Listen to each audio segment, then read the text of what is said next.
It's alright. Hush.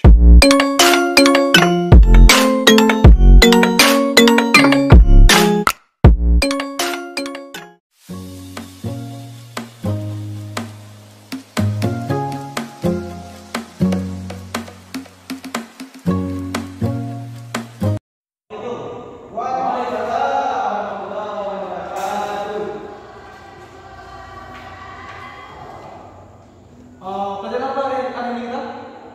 Ada yang tahu? Al-Quran. Baik, sebelum kita mulai pelajaran kita hari ini, tolong ketua kelas, siapa ketua kelasnya? Saya Pak.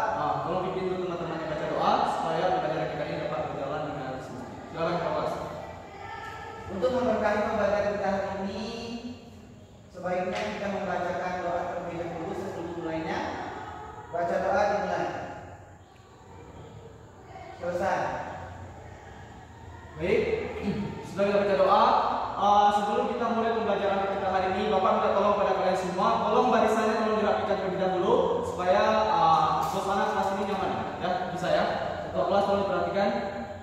Dah, bisa ya. Baik. Sebelumnya, siapa yang nggak datang hari ini?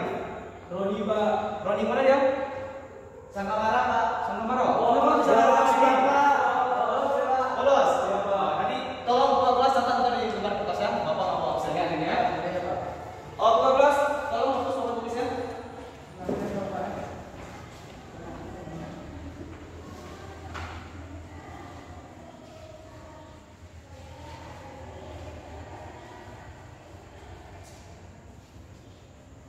Masa Pak. Itu. Ya, situ aja. Baik, ada yang tahu apa judul materi kita hari ini? Ada yang tahu? Ada yang tahu? Jadi judul materi kita hari ini adalah keutamaan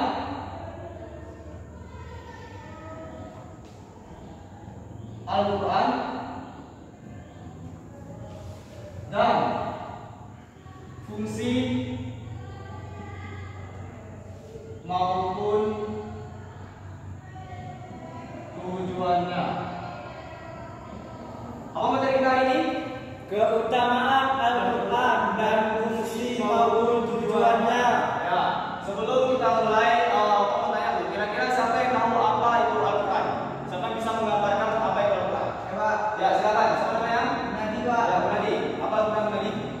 Al-Quran adalah wahyu yang diturunkan oleh Allah Subhanahu wa Ta'ala melalui malaikat Jibril kepada Nabi Muhammad SAW yang akan disampaikan kepada para manusia. Ya, betul. Jadi Al-Quran ini merupakan suatu petunjuk ya, ataupun juga sumber bacaan bagi manusia. Yang mana ini diturunkan oleh kepada Rasulullah kita yakni Sawi Tauladan kita, sebagaimana untuk menyempurnakan segala sesuatu yang ada di dunia ini. Jadi kita tidak lepas pula dengan yang namanya dengan Al-Quran sendiri. Nah, kemudian kira-kira siapa yang mengetahui tujuan dari Al-Quran ini? Saya Pak. Ya, kira-kira apa tujuannya? Nadi. Tujuan Al-Quran adalah diturunkan sebagai petunjuk hidup bagi seluruh umat manusia Pak, membimbing mereka dalam menjalani kehidupan yang benar dan lurus. Al-Quran ini adalah petunjuk bagi manusia, petunjuk yang jelas dari petunjuk itu dan pembeda antara yang benar dan yang salah. Ya, Al-Quran sebagai Petunjuk Pak.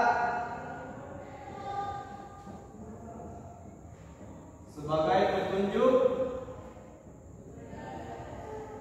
Selanjutnya Al-Quran sebagai penyempurna akhlak Pak. Ya, belum tadi.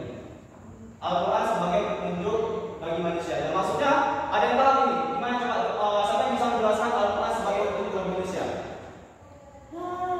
Ayo. Ada yang tahu? Belum Pak.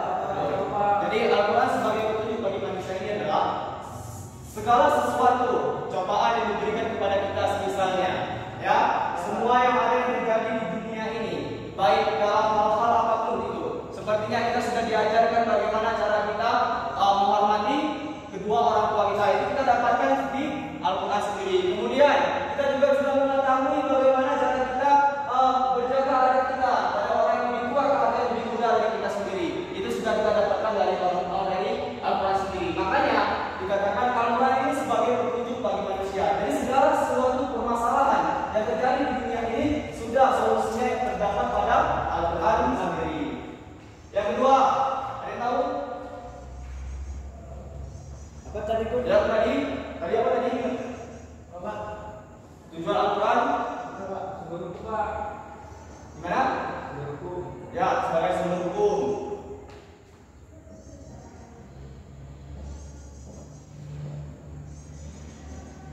Rahmat kesemestaan, Pak.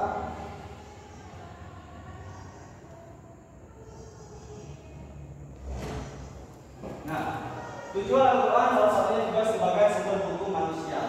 Kita beragama Islam, maka kitab kita adalah Al-Quran. Dan tentunya umat Islam ini rujukan sumber hukumnya adalah terdapat pada Al-Quran sendiri.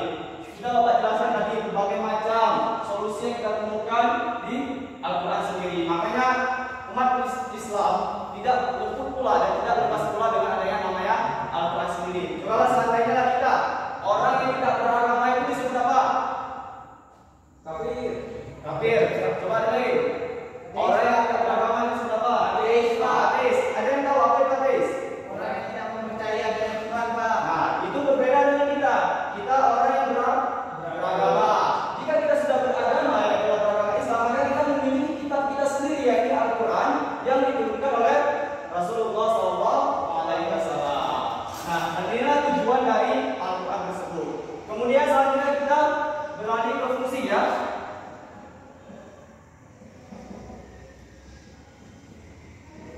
Fungsi Al-Quran. Ada yang tahu fungsi Al-Quran? Ayo, Freddy, ada yang tahu? Ya, Pak. Gunadi, fungsi Al-Quran? Gak tahu? Freddy? Lupa, Pak. Lupa. Jadi fungsi Al-Quran ini salah satunya adalah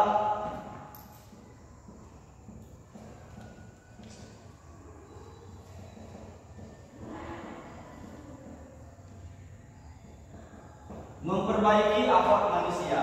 Jadi di dalam Al-Quran sendiri sudah ada segala macam di mana yang pun surah itu terdapat bahwasanya kita sebagai umat, ya, sebagai manusia harus bisa menjaga adab kita. Apalagi salah satu contohnya adab kepada orang tua. Itu merupakan suatu akhlak yang perlu kita jaga sebagai kita seorang anak terhadap orang tua kita.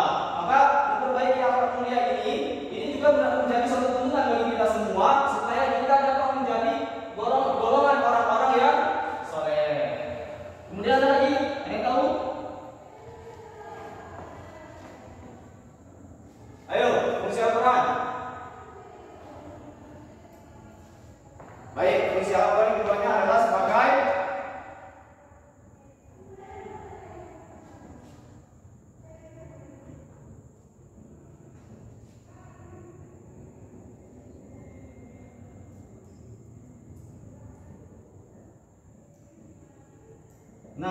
dapat membuat kita sebagai golongan manusia itu aman, damai, dan tentram. Maksudnya adalah kita yang sudah beragama, kita yang sudah memiliki kitab kita yang kita percaya Al-Quran, Al-Hadis, Al-Quran ya, kita akan paham apa yang seharusnya kita lakukan dan apa yang seharusnya tidak kita lakukan. Nah, kenapa?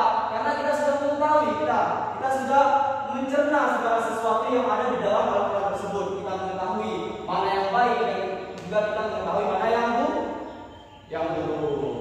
Oke, dari sini kira-kira dari tujuannya, fungsi maupun keutamaan pengertian, kira-kira ada yang ditanyakan nggak? Ada yang ditanyakan? Kira-kira sampai sini sudah paham? Mana suaranya nih? Mana suara nih? Insyaallah paham, Pak. Coba. Paham, Pak. Oke, bagus. Kalau sudah paham, buka kertas lembar kalian.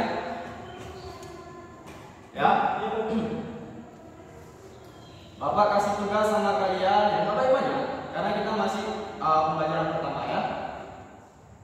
Buatkan salah satu kisah, ya, salah satu kisah tentang Nabi Muhammad SAW sebagai suri teladan,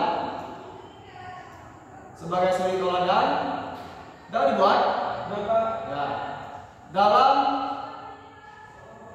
membimbing umatnya sebagai petunjuk yang ada di dalam Al-Quran. Nah, maksudnya di sini adalah tugas tersebut kalian cari suatu kisah tentang Nabi Muhammad SAW sebagai petunjuk suri teladan bagi umat manusia yang berkaitan dengan materi kita hari ini. Paham ya? Paham. Baik, mungkin sampai di sini saja pembelajaran kita hari ini. Sampai jumpa di minggu depan ya, tentunya dengan materi selanjutnya.